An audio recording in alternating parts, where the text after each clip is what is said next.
I met you when the Chirac freestyle took off. And then obviously that took off. What was it like having a major hit like that? And then, after the fact, were you ever trying to chase that same success? Yeah, man. You human. This is the first time on the scenes, fame hitting you crazy. You got a big record. Like, this all, like, new to me and surreal at the same time. So, you get left in a position where it's like, oh, like, this is the formula. Like, this is what I'm supposed to do. You know what I mean? You get caught up in that mind frame.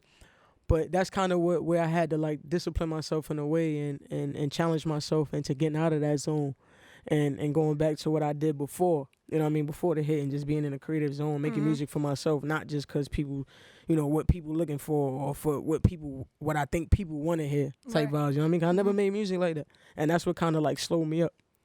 Chasing that hit. Chasing it, yeah. Chasing it. Trying to chase it, yeah. Well, you switched up a lot. Not just, the music, obviously, getting back into that creative space, but your lifestyle. Yeah. You went from Henny and Hoes. Yeah. Yeah. To Young and May on the water diet. Young and May the brand, man. Young and May the brand. What happened? What was that major change that were in your head or, in your lifestyle? Something hit. Something was like, okay, I got to give up. I was just young and wilding. You know what I mean? I thought that was the cool thing. You know what I mean? That's what we was literally doing. We drinking Henny, we outside.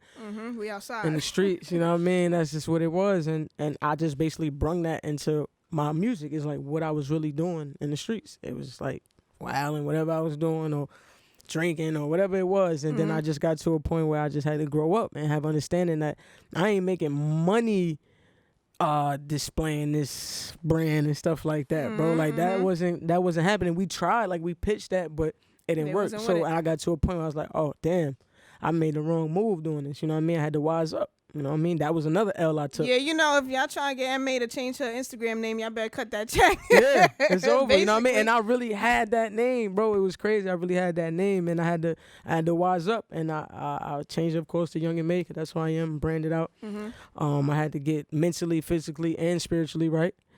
And that's just another way of me self-healing. That's just what I believe in. And I just got to that point, man. And I knew I had to build my brand because at the end of the day, I'm an artist and I got kids looking at me. I got people looking up to me. Like that's when I started to experience that.